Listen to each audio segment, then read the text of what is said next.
Yes! Salut tout le monde, content d'être avec vous ce soir.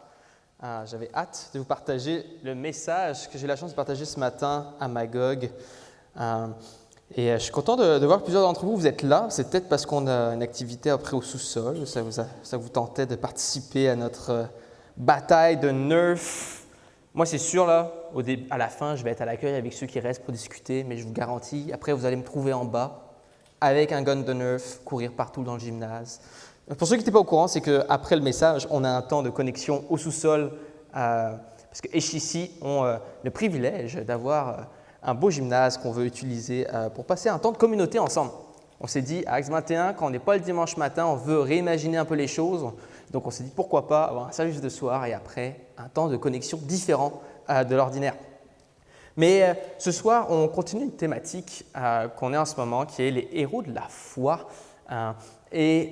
Pour ceux qui n'étaient pas là les derniers dimanches, j'ai une petite intro qui va expliquer quand même de quoi on parle. Donc, on est dans une série qui explore les héros de la foi. C'est une liste d'hommes et de femmes qui est écrite dans la lettre aux Hébreux. La lettre aux Hébreux, c'est dans le Nouveau Testament. Puis c'est vraiment l'histoire d'hommes et de femmes qui ont mis leur confiance en Dieu. Cette lettre, elle a été écrite à des chrétiens d'origine juive qui vivaient une période de défi dans leur foi, synonyme de persécution, de découragement. Puis l'auteur les encourage à rester fermes dans la foi. Malgré les épreuves, malgré les tentations de vouloir peut-être revenir à la vie d'avant, il veut les encourager à leur dire « Non, restez sur le droit chemin ». Et dans le Hébreu, si tu connais un peu l'Ancien Testament, il a beaucoup de références à l'Ancien Testament. Pour donner une idée, l'Ancien Testament, c'est quand même plus de la moitié de la Bible. Donc c'est quand même une grosse partie. Et il fait beaucoup de références. Il va faire des références aux rituels juifs, il va faire référence à la tradition juive et il va faire référence à des héros. Des héros que, en fait, ces gens-là ont dû grandir en entendant leurs histoires, leurs épopées. Nous, on a grandi en entendant l'histoire de Batman, de Superman ou de tout autre héros, sauf que c'est des vrais héros qui ont existé avec des qualités et des grands défauts, mais qui ont tous servi Dieu malgré leur imperfection. Mais leur histoire nous pointe tous au seul grand héros de l'histoire qui est Jésus. Et c'est ça l'objectif de l'auteur d'Hébreux. Et je vais vous lire un extrait pour vous mettre un peu dans l'atmosphère qu'on va aller ce soir. Donc dans Hébreux 11, on va aller ensemble. Ah bah parfait, je l'ai ici. Donc dans Hébreux 11, il va parler de plusieurs héros. En fait, il va y avoir une longue liste dans tout le chapitre. Et là, un verset que c'est celui-là en fait sur lequel je base mon message de ce soir pour l'introduction. Il nomme plusieurs héros, des gens que vraiment leur foi était impressionnante. Et il va dire, que dirais-je encore? Le temps me manquerait pour parler de Gédéon, donc ceux qui étaient là la semaine dernière au camp des Cèdres, Thibaut nous a parlé de Gédéon, de Barak, de Samson, de Jephthé, de David, de Samuel et des prophètes. Donc Samson on connaît, David on connaît certains, Samuel aussi, donc ça grandit dans l'église ou tu es familier avec l'église, il y a certains noms là qui vont retentir pour toi. Mais ce n'est pas ces noms qu'on va s'attarder ce soir. Ce soir, on va regarder à Barak. Barak, qui est une personne vraiment intéressante à lire dans la parole de comment Dieu l'a utilisé. Et son histoire se trouve dans Juges au chapitre 4 et 5. Tu peux mettre la carte, s'il te plaît, Jason, que j'ai préparée. Yes! Donc, on a une belle map ici. Qu'est-ce que ça veut dire, cette carte-là? Ça représente un peu Israël au temps de notre héros qui s'appelle Barak. Un temps où l'anarchie règne. Donc, il n'y a pas encore le royaume. Donc, pour ceux qui connaissent un peu l'histoire dans la Bible, le peuple de Dieu va conquérir cet endroit, cette terre promise, en quittant l'esclavage d'Égypte. Ils viennent, ils s'installent en Israël, ce qui est Israël là, et il va y avoir plusieurs tribus. Chaque tribu va s'installer, mais ils n'ont pas encore de roi. Et pendant plusieurs centaines d'années, en fait, ils n'en auront pas. Et ça va créer beaucoup de choses intéressantes. En fait, tout le livre de Juges est à propos de ça. Ils vont être divisés, parfois ils vont s'unir, parfois ils vont réussir, parfois ils vont être mis dans le chaos et à la merci d'ennemis. Il y a un verset qui résume bien leur situation.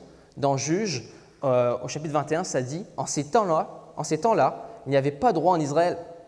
Chacun faisait ce qui lui semblait bon. » Moi, le contexte de Juges, en fait, quand je me préparais, me faisait penser un peu à un Far West. Un bon film western. Qui ici a déjà regardé des films western? À Sherbrooke, c'est plus populaire qu'à Magog. OK, parfait. Moi, Magog, je leur ai dit, là, vous allez voir tous les classiques les prochaines semaines.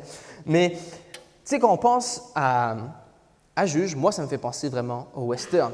Ça me fait penser à ce temps-là dans l'histoire, dans l'imaginaire social qu'on a, cette conquête de l'Ouest, tu sais, avec un Clint Eastwood, un John Wayne. On voit des gens qui partent à l'aventure, s'installer vers une terre nouvelle, une terre promise. La promesse d'un monde meilleur, mais ils vont réaliser que le monde n'est pas si meilleur que ça dans l'Ouest. Ils vont réaliser qu'il y a toujours du danger, que ce soit avec d'autres cow-boys ou autres. Il y a du danger, il y a aussi de l'injustice, énormément d'injustice. En fait, tous les films de western existent parce qu'il y avait de l'injustice. Il y a de l'anarchie, il y a de la précarité.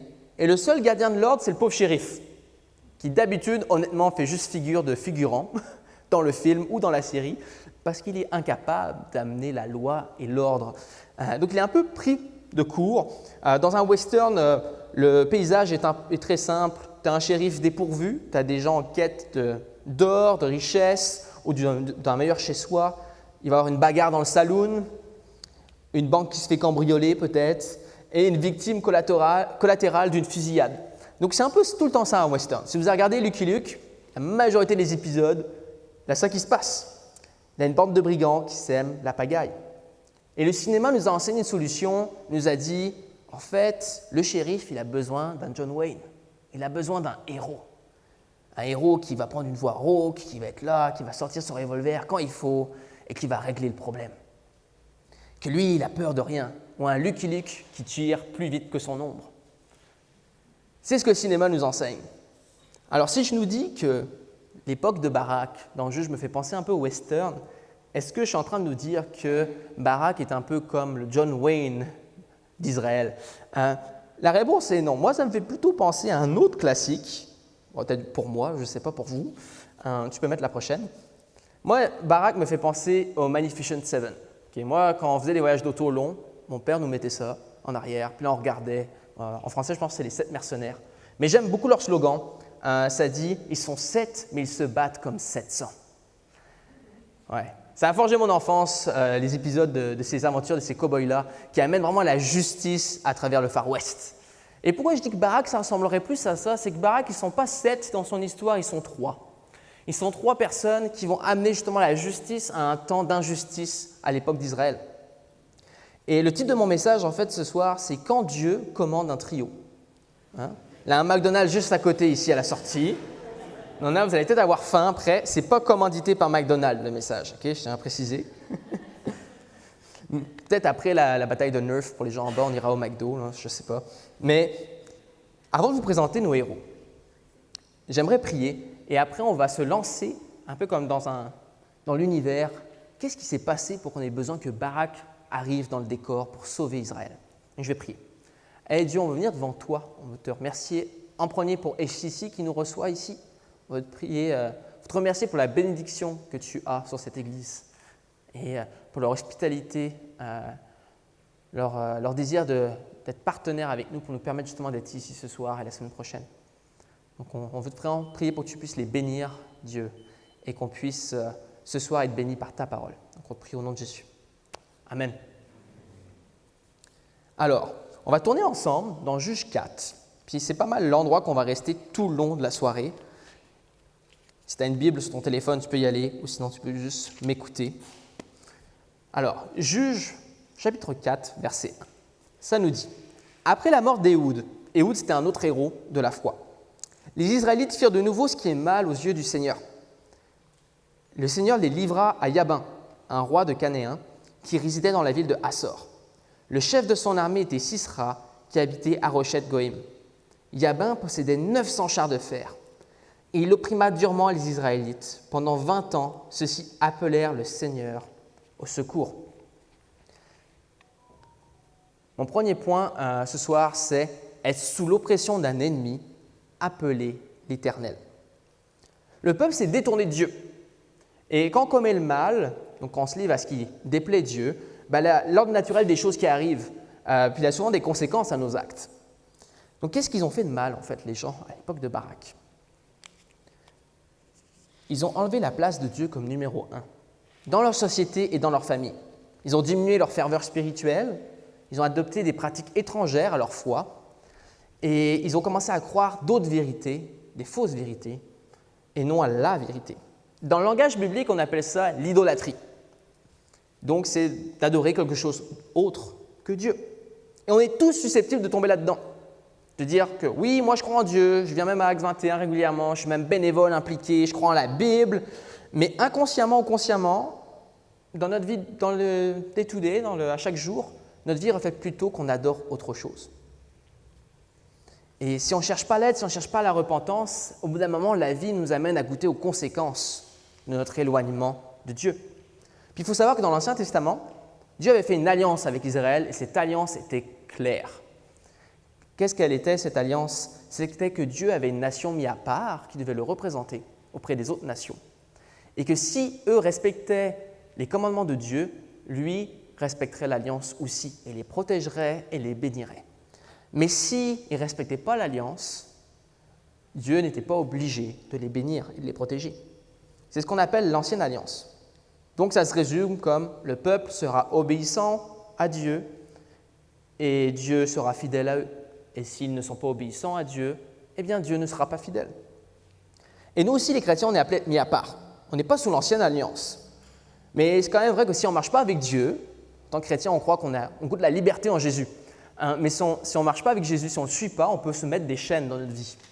Alors qu'on a été libérés de chaînes, comme les Israéliens ont été libérés d'Égypte, on peut toujours revenir avant et se remettre nous-mêmes nos propres chaînes. Et c'est un peu ça, en fait, qui est arrivé au temps de Barak. Le peuple, alors qu'il connaissait Dieu, alors qu'il connaissait la joie d'être libre, ont choisi de retourner dans des pratiques qui les ramenaient à être captifs. Donc Israël est tombé sous le règne de terreur du roi Jabin, un homme de la ville de Hassor. Et chose intéressante, dans la Bible, dans le livre de Josué Josué c'est le livre juste avant Juge, et dans Josué, qu'est-ce qui se passe? Eh bien, on a la conquête de la terre promise. Et Josué il va affronter la ville d'Hassor. Donc 100 ans en arrière environ, Hassor avait déjà perdu contre Israël. On a même des preuves archéologiques que la ville avait même été rasée. Mais elle est revenue de ses cendres quelques centaines d'années plus tard, et elle est revenue opprimer Israël. L'ennemi est revenu en force, car Israël avait choisi de délaisser sa force, qui est Dieu. Et ça nous dit quand même 900 chars de fer pour opprimer Israël. Ça, c'est la suprématie technologique de l'époque. C'est une frappe redoutable. Puis il faut savoir, les chars de l'époque, des Cananéens, donc le peuple ennemi de Dieu, étaient utilisés pour frapper l'infanterie. Donc les soldats qui étaient à pied, souvent à l'époque, c'était comme aujourd'hui, beaucoup de soldats qui sont à pied, mais ceux qui étaient riches avaient des chars. Et dans les champs de bataille, les chars, ils servaient à quoi? Ils servaient à rompre l'unité, à semer la division pour permettre une facilité à tuer l'ennemi. Et eux, ils avaient ça, ils en avaient 900. Donc leur force de frappe était sans précédent. Ils pouvaient semer la division et avoir une victoire facile auprès d'Israël. Alors qu'est-ce qui se passe? La Bible nous dit « Ceux-ci appelèrent le Seigneur au secours. » L'ennemi avait été vaincu, mais il est revenu à la charge. Et donc, qu'est-ce qu'a fait Israël? Ils ont appelé à l'aide. Et à nous, les chrétiens, dans cette salle, c'est une réalité qui doit résonner avec nous. Nous aussi, on a des manquements. Nous aussi, parfois, on a un ennemi qu'on a peut-être vaincu dans notre vie, une dépendance, une blessure, et on dirait qu'elle revient. Qu'est-ce qu'on fait avec ça? Parce qu'Israël n'a pas dit « C'est vrai, Dieu, tu as raison, on n'a pas respecté notre alliance, on mérite 100%, laisse-nous mourir. » Non, ils sont allés voir Dieu, ils se sont rappelés de leur identité, qu'ils sont un peuple mis à part, et ils ont appelé à sa grâce. C'est ça, appeler au secours. Et nous aussi, on est appelés à Dieu pour qu'il vienne à notre secours. Yes, amen. Merci, Laurence. Donc, parce qu'on n'est pas fait pour le Far West, on n'est pas fait pour le western, on n'est pas fait juste pour survivre. Parce que c'est ça, mon image de western, quand tu regardes les films de western, leur vie n'est pas du tout intéressante. C'est cool à regarder en mangeant du popcorn, mais tu ne veux pas voir leur vie. Ils prennent une douche peut-être aux 3 semaines, moins nice. On en a qui font ça aussi, mais je ne les nommerai pas, dans les camps et dans les retraites. Mais leur vie n'est pas enviable. Ils vont tout le temps, jour après jour, essayer de survivre. Et je crois que, puis la Bible aussi nous interprète, on n'est pas appelé à ça, on est appelé à une vie, pas à survivre. Et parfois, quand on est sous l'ennemi, on peut croire que notre appel est de survivre. Mais ton appel est de vivre. Mais pour vivre, il faut que tu appelles au Dieu qui libère. Amen. Donc, appelons au Seigneur. C'est ça le premier point, car Dieu entend son peuple. Ça amène au deuxième, qui est être messager de Dieu, oser l'inconfort. Donc, on voit qu'Israël est opprimé, Israël appelle à Dieu, Et voici ce que Dieu va faire. Donc au verset 4, ça nous dit.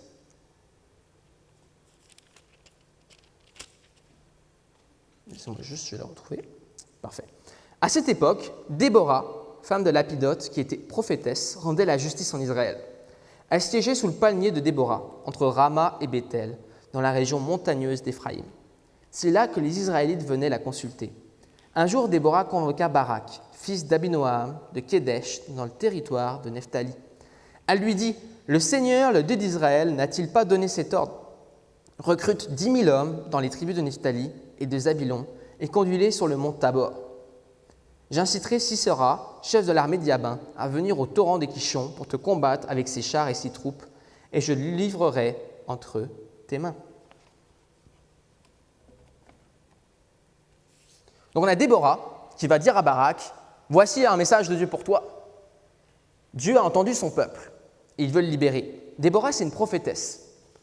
Donc prophétesse, prophète, ça veut dire quoi? C'est un messager de Dieu. Et en Israël antique, certains hommes et femmes étaient des prophètes. Tu peux penser à Moïse, par exemple, à Daniel. Et Déborah fait partie de cette lignée de personnes que Dieu dépose une onction spéciale pour guider son peuple dans la voie de la justice et de la délivrance. Elle est la seule juge femme nommée dans la Bible. De notre point de vue moderne, on peut se dire « Ouais, c'est donc bien une aberration, pourquoi elle n'a pas plus de femmes qui sont nommées ?» Mais j'aimerais te rappeler que pour l'époque, c'est déjà extraordinaire que Déborah ait été mentionnée. Et on croit d'ailleurs, plusieurs gens pensent qu'il y avait plusieurs juges, il n'y avait pas juste les juges qui sont nommés dans le livre, il y en avait beaucoup plus que ça, mais Déborah a fait sa place. Et j'ai même une image que tu peux mettre de Déborah. Donc, dans les œuvres d'art, souvent on va la représenter avec une fonction un peu de femme puissante, hors norme.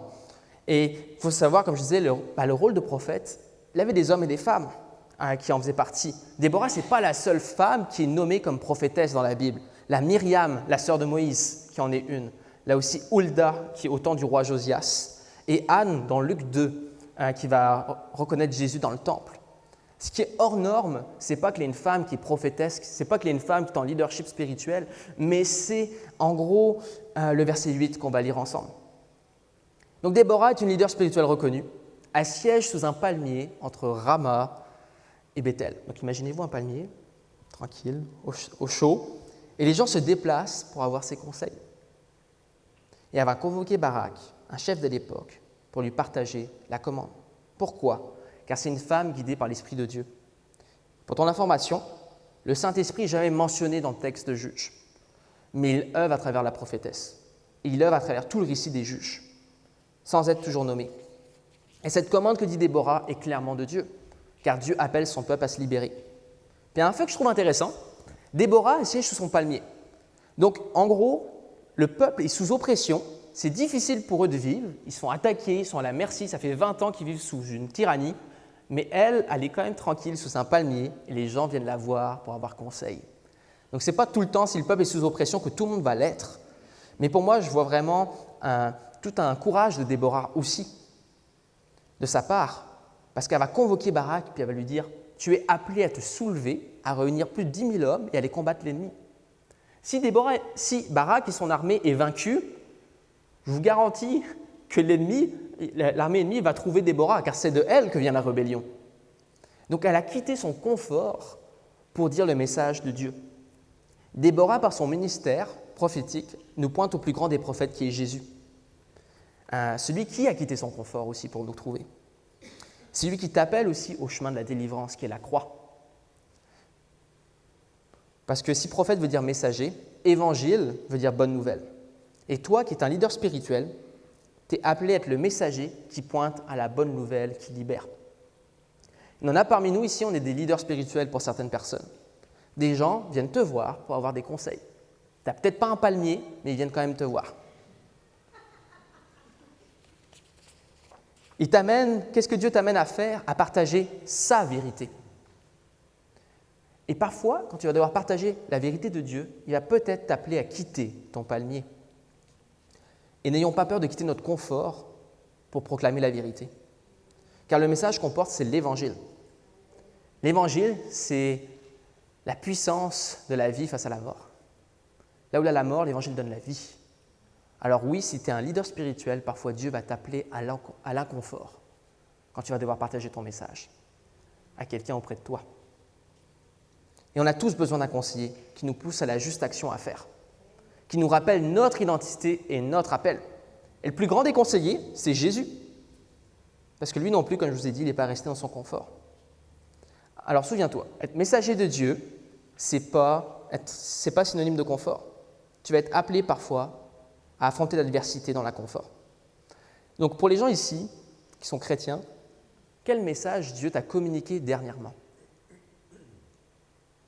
On travaille tous avec des gens, on croise tous des personnes. Est-ce que Dieu t'a révélé quelque chose auprès de quelqu'un dernièrement? Est-ce que tu es appelé à partager son évangile à quelqu'un? Je vous laisse y réfléchir.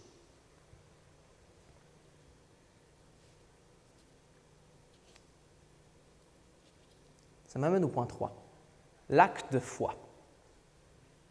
Et je vais vous lire le verset 8 à 10.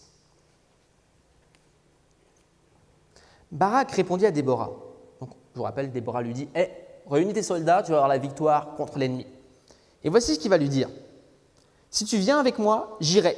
Mais si tu ne viens pas, je refuse d'y aller. » Et qu'est-ce qu'elle va lui dire? « Je t'accompagnerai donc, déclare-t-elle. Cependant, tu ne tireras aucune gloire de cette expédition, car c'est à une femme que le Seigneur livrera Sisera. » Déborah se rendit à Kédesh avec Barak.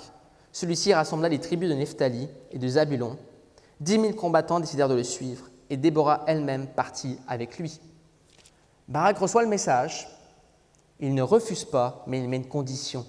« Ok, mais Déborah, tu viens avec moi. » Face au message qu'on reçoit de Dieu, quelle a été la condition qui t'est venue en tête pour accepter? Si on croit que Dieu peut encore nous parler, souvent si on se sent appelé par quelque chose de la part de Dieu, on a le réflexe, nous aussi, de nous mettre des conditions. Et souvent, ça vient de nos insécurités. On va mettre des conditions à Dieu, alors que c'est le Dieu de l'univers qui vient te dire « je t'appelle à telle chose ». Et on va faire comme Barak, on va dire « ah oui, mais est-ce que je peux avoir ça avec moi ?» Pour Barak, c'était d'avoir Déborah, pour être assuré d'avoir la présence de Dieu, car de lui-même, il ne pensait pas être suffisant. Ce n'est pas hors de l'ordinaire, ça nous arrive à tous. On est assailli par nos insécurités et on a besoin de se réconforter. Moïse, grand héros d'Israël, il est reconnu par les Juifs, par les musulmans, par les chrétiens comme un grand homme de foi. Il avait une insécurité aussi. Quand Dieu lui a dit « Viens libérer mon peuple », il a dit « Oui, mais mon langage, Dieu », parce que Moïse bégayait. Et au final, il va avoir Aaron, son frère, qui va parler à ses côtés. Mais même Moïse, qui est pourtant un grand héros de la foi, va aussi mettre une condition face à l'appel que Dieu lui donne. Pour toi, c'est peut-être d'avoir X montant d'argent avant de faire le prochain pas de foi dans ta vie. D'autres, c'est peut-être de dire « Ok, Dieu, je ferai ça quand je serai marié. » Pour d'autres, ça va être « Je vais être 100% pur de la consommation avant d'accepter le chemin de la guérison. » Et j'en passe. On peut avoir plein d'exemples, de conditions qu'on met. Mais parfois, avec notre manque de foi, Dieu peut acquiescer et nous montrer comment il va pourvoir, comme il a fait avec Barak, parce que Déborah va accepter de venir. Et d'autres fois, il va te demander d'avancer. Mais je comprends Barak et je comprends Moïse, car on est tous des héros défaillants. Tu es un héros défaillant, j'en suis un. On a tous des insécurités. Le seul héros qui ne faillit pas, c'est Jésus. C'est quand même rassurant de le reconnaître pour entamer le chemin vers l'appel de Dieu. Donc Barak a répondu avec une condition et Dieu a été miséricordieux et l'a entendu. Alors il part avec Déborah. Et une chose est claire, Dieu, pour libérer son peuple, a choisi une équipe. Déborah, Barak et quelqu'un d'autre que je vais vous nommer. Donc c'est tout un trio qui est en train de se dessiner pour libérer Israël. Tu peux nous laisser l'image d'un McDonald's, s'il te plaît, Jason, pour vous donner faim, pour ceux qui n'ont pas encore soupé. Mais c'est tout un défi que Dieu demande quand même. Il leur demande d'accomplir « Va vaincre l'armée de Diabin », dirigée par Sisera. Puis Sisera, c'était un général reconnu, connu pour sa cruauté et aussi parce qu'il avait 900 chars de guerre. Souviens-toi de la description des chars. C'est une arme de frappe redoutable. Là, des combats où tu sais que tu ne peux pas te battre par toi-même. Tu as besoin de la présence de Dieu à tes côtés. Les chrétiens dans la salle, on est appelés à être porteurs de la présence de Dieu. Car nous, on a accès à la présence de Dieu à travers Jésus. Car Jésus nous a laissé son Saint-Esprit. Tu ne veux pas aller en combat sans sa présence. Amen. Je n'ai pas entendu un amen, les chrétiens. Ok. Yes. Donc tu ne veux pas aller au combat sans sa présence. Tu vois que tu es appelé à un défi de foi. 1, sache que tu as accès à la présence de Dieu. 2, tu as accès à son Église, qui aussi incarne la présence. Pour Barak, c'était d'avoir Déborah à ses côtés. Toi, qui as-tu à tes côtés? Et au verset 9, Déborah va prévenir Barak qu'il ne va pas tirer de gloire de son combat. Bon, parenthèse, c'est ça qui est scandaleux dans le texte. Ce n'est pas scandaleux à l'époque de se dire « Oh, là, des hommes et des femmes qui sont prophètes ». Mais dans une culture de plusieurs milliers d'années avant Jésus-Christ, se dire que c'est une femme qui va vaincre un super général ennemi, c'est scandaleux. Imaginez, culture machiste un peu plus, c'est scandaleux. Et je trouve ça vraiment intéressant parce qu'on voit à quel point Dieu va se glorifier là-dedans et à quel point Dieu peut nous surprendre. Et on va y revenir plus tard. Mais oui, quelqu'un de l'époque aurait lu ça, aurait été scandalisé, de se dire « Waouh, attends, Barak, ok, il a mis une condition, mais il a quand même accepté d'y aller et Dieu va quand même pas lui donner l'honneur d'éliminer le grand ennemi ?» Non, ça va être une femme. Mais quelle femme? On va le voir. Donc face au défi de foi que tu vas devoir livrer de ton côté, pour la liberté et la vie, souviens-toi que Dieu ne t'appelle pas à être un Lucky Luke qui va tirer plus vite que son ombre. Dieu ne t'appelle pas à ça. Dieu t'appelle plutôt à être un équipier avec lui, à participer au trio avec Dieu et son Église. Et c'est ce que Barak et Déborah vont faire. Donc si on continue, au verset 11, ça nous dit « Près de Kédesh se trouvait Héber, le Kénite. Il s'était séparé des autres Kénites, descendants de Hobab, le beau-frère de Moïse. Il avait planté sa tente à côté du chêne de Saanim. Sisra apprit que Barak, fils d'Abinoam, était monté sur le Tabor. Il rassembla ses 900 chars de fer et tous ses hommes. Donc ce n'est pas juste 900 chars, c'est 900 chars et X nombre de soldats. Et de là, ils se rendirent au torrent de Kishon. Déborah dit à Barak, « En route, c'est aujourd'hui que le Seigneur va te livrer Sisra. Le Seigneur lui-même marche devant toi. » Barak descendit du mont Tabor à la tête de ses 10 000 combattants. Il se lança dans la bataille et le Seigneur mit en déroute devant lui Sisra, tous ses chars et toutes ses troupes. Sisra abandonna son char et s'enfuit à pied. Barak poursuivit les chars et l'armée de l'ennemi jusqu'à Haroshet-Goïm. Les troupes de combattants de Sisra furent massacrées. Il n'en resta pas un seul. Sisra s'enfuit en courant jusqu'à la tente de Jaël, femme de Héber le Kénite, parce que la paix régnait entre la famille de Héber et le roi Jabin de Hassor. Donc, parenthèse, ce point-là, c'est l'acte de foi. Qu'est-ce qu'on lit dans le texte? Il va se préparer pour la bataille, il répond à l'appel, il va être en haut d'une montagne.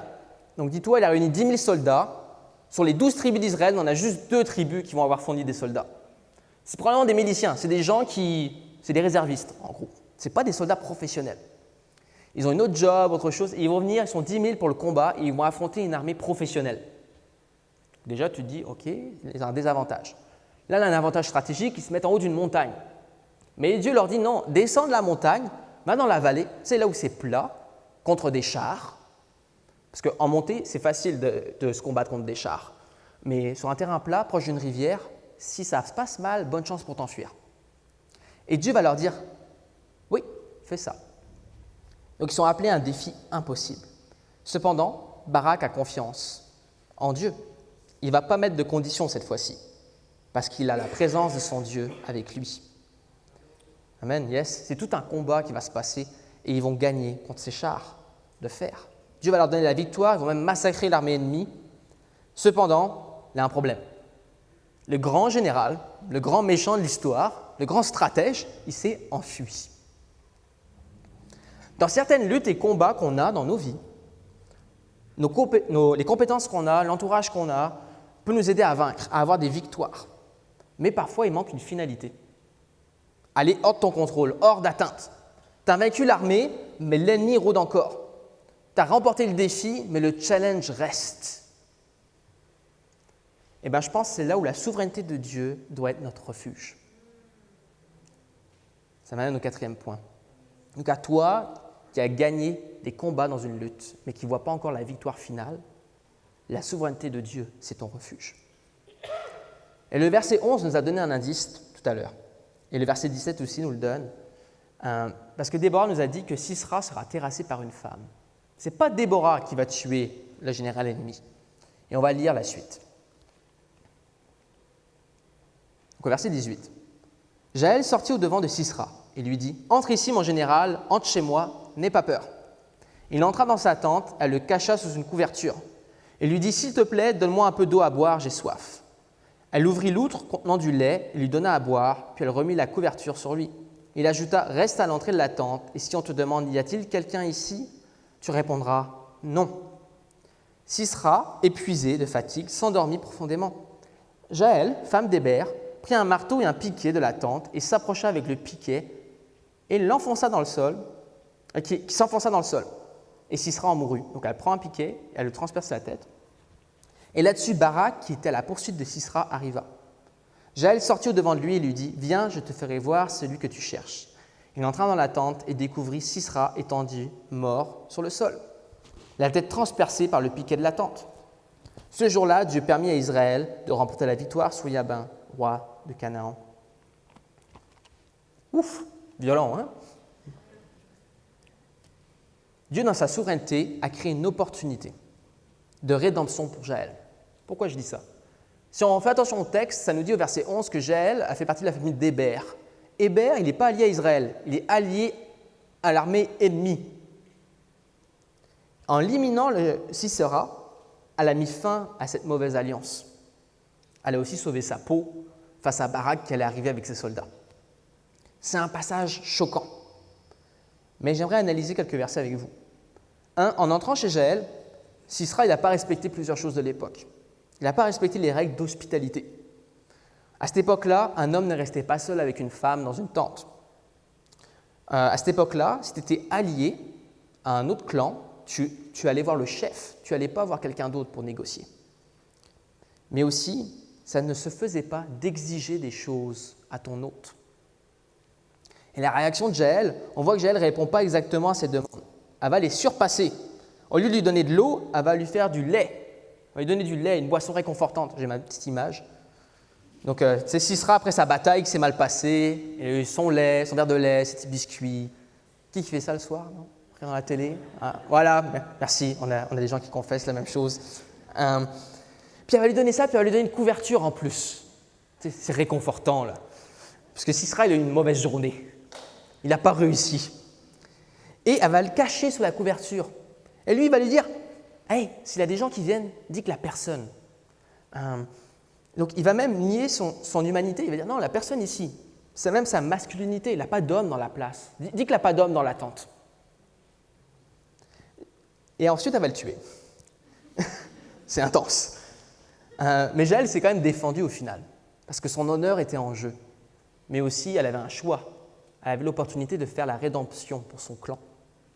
Jaël, ce n'est pas une leader. Ce n'est pas une prophétesse. Ce n'est pas un chef militaire comme Barak. Sa job, probablement, c'est de s'occuper du troupeau et des enfants. Mais c'est à travers elle que Dieu va donner la victoire finale. Une victoire de délivrance pour le peuple et de rédemption pour elle. Puis ça me fait penser à Jésus.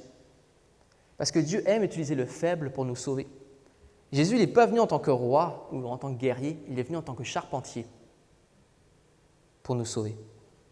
Donc, à toi qui te disqualifie, n'oublie pas que c'est Dieu qui qualifie. Amen. Puis j'ai invité Alicia et l'équipe à venir à la bande de musique. Donc Jaël a saisi l'opportunité. Si elle ne l'avait pas choisi, la fin serait différente. Comme je vous ai dit, Barak serait arrivé, il aurait vu Jaël avec le général ennemi. Ça aurait mal fini pour les deux. Mais en le tuant, elle a amené la justice de Dieu sur Sisera. Pourquoi je dis ça? Cette histoire-là, elle a 2 chapitres. Il y a Juge 4 que je vous ai lu. Et si tu veux, ce soir, avant de te coucher, tu liras Juge 5. C'est moins gore, c'est moins violent. Peut-être pas en fait, mais c'est un chant. Juge 5. C'est un chant qui glorifie un peu ce que Dieu a fait et qui parle de notre trio de victorieux, de Jaël, de Déborah, de Barak. Mais il y a une section qui nous parle de Sisera, notre grand ennemi. Et vois-tu, Sisera, en fait, il incarne tout ce qui est la masculinité toxique. À 100%. Donc pense à un symbole de masculinité toxique, c'est cet homme-là. Il était connu en tant que guerrier. Quand il remportait des victoires, il capturait des femmes, il en faisait ses esclaves. Je n'irai pas plus loin en explication, mais réfléchis un peu qu'est-ce que ça veut dire. Et Dieu est un Dieu patient et juste. Il est aussi sans pitié envers celui qui refuse de reconnaître ses fautes puis de réparer le tort. L'ironie, c'est que Sisera est mort par l'action d'une femme, alors que les femmes étaient ses victimes principales. Un homme tout-puissant qui faisait peur aux autres a été vaincu par une de ses victimes, par une de ses potentielles victimes. Moi, ça montre vraiment comment Dieu entend et se souvient de ce qui se passe. Il est souverain, c'est le grand juge. Alors à toi qui as soif de justice, sois rassuré que Dieu agira en son temps. Et toi qui cherches la repentance, pas besoin de faire comme Jaël. Okay. Ce n'est pas une option, c'était juste dans cette situation à elle. Parce qu'elle, elle s'est justifiée devant le grand chef qui allait venir. Elle s'est justifiée pour se sauver la peau. Toi, tu n'as pas à faire ça. Mais tu as une opportunité aussi comme Jaël a eu. On a l'opportunité d'aller à Jésus qui, lui, t'a déjà justifié devant le grand chef. Parce que la Bible nous dit qu'un jour, il y aura un jugement, que Dieu va nous juger. Et je te dis, Dieu se souvient des fautes qu'on commet. Mais il pardonne aussi à celui qui est repentant, à celui qui veut réparer, à celui qui veut guérir. Mais à celui qui s'obstine dans sa voie, la seule fin qu'il aura, c'est la même fin que Sisera. Une fin violente. Donc ton opportunité à toi, c'est d'aller à Jésus qui t'a déjà justifié devant le grand juge. Et j'aimerais finir avec un témoignage d'un ami qui résume vraiment le message qu'on a vu ce soir. Donc ce message qui est d'un peuple opprimé, qui a goûté à la délivrance à travers des gens qui se sont élevés et qui ont répondu à l'appel de Dieu. J'ai un ami qui était dans la foi chrétienne, qui allait à l'église régulièrement. Puis il y a quelques temps, je l'avais vu et je voyais que sa vie tournait pas rond. Mais en dedans de moi, ça me disait « Attends Corentin, il n'est pas prêt à entendre le message. » Donc je suis resté sous mon palmier, on va dire, et j'ai juste prié pour lui. Et il y a quelques mois, il est venu me voir. Et il m'a raconté son histoire. Mais cet ami-là, en fait, il était sous l'oppression d'un ennemi. Et il a appelé à l'Éternel. Il était dans la détresse. Il a appelé à l'aide. Il a regardé à son Dieu. Il a reconnu qu'il était incapable de continuer comme ça. Qu'il n'était pas fait pour le western, de survivre, mais il était fait pour vivre. Et alors qu'il reconnaissait ça, le point 1, d'appeler à l'Éternel, le point 2, c'est le messager de Dieu, sortir de l'inconfort. Et il a reçu un message de Dieu, puissant, rempli de grâce. Une grâce qu'il appelait à saisir. Parce que nous, les chrétiens, on est bons pour entendre la grâce, on l'entend, mais on ne la saisit pas tout le temps. Mais quand tu la saisis, elle te libère, la grâce. Et Dieu l'a appelé à la saisir. Il lui a parlé par un rêve. Puis lui qui n'est pas très charismatique dans sa spiritualité, ça m'a beaucoup surpris. Mais j'aimerais vous raconter un peu son rêve car ça montre vraiment ce qui se passait dans son cœur. Donc cet ami-là, il avait plusieurs luttes. Il essayait par lui-même, mais il ne réussissait pas à s'en libérer. Donc il appelle à Dieu, il appelle à l'aide. Et il a fait un rêve sous répétition parce qu'il est têtu. Donc Dieu a voulu lui marteler une vérité. Dans son rêve, il était dans un ascenseur. Et dans l'ascenseur, il arrivait à un étage et l'ascenseur s'ouvre et il avait des gens qui l'attaquaient, puis il devait les combattre. C'est un ami qui fait de l'arts martiaux, donc je pense que ça a dû jouer sur son subconscient. Mais il est là dans son rêve, puis il se bat. Puis au début, il gagne, il prend le dessus, mais à chaque fois, il perd, puis il tombe à genoux et ça finit là et son rêve recommence. Sans arrêt, sans arrêt. Ça continue, ça continue, ça continue. Au point qu'il ne comprend pas qu'est-ce qui se passe. Et à un moment donné, il saisit ce qui se passe. Il saisit qu'en fait, Dieu l'appelle à ne pas combattre seul. Alors que toi, tu es dans l'ascenseur peut-être.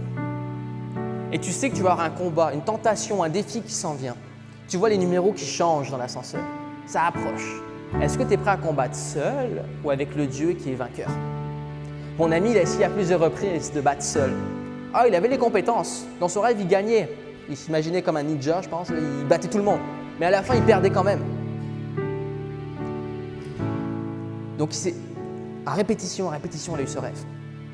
Au point qu'il a fait « Ok Dieu, je vais sortir de mon confort. Je vais oser l'acte de foi. » Qu'est-ce qu'il a fait? Il a contacté quelqu'un. En fait, plusieurs personnes de son entourage, plusieurs hommes de foi. Il a connu, c'est quoi la confession? La redevabilité. Il est allé à la rencontre de gens qui incarnaient la présence du Dieu vivant.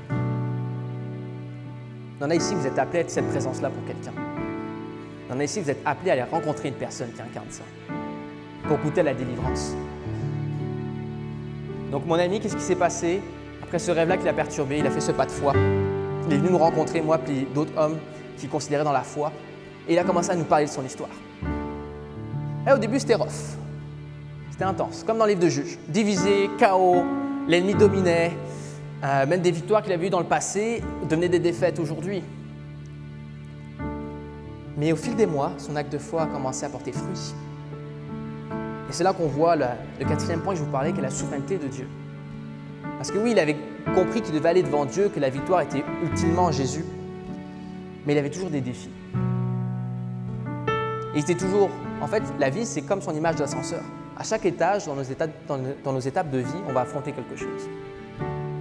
Et lui, il a connu la victoire, puis là, en ce moment, il est dans l'étape de dépendre de la souveraineté de Dieu. De se dire, OK Dieu, j'ai gagné mon combat, mais je suis encore dans l'ascenseur parce que je suis encore en vie, je suis encore sur terre, où il y a des choses superbes qui se passent, puis des choses vraiment pas super qui vont se passer.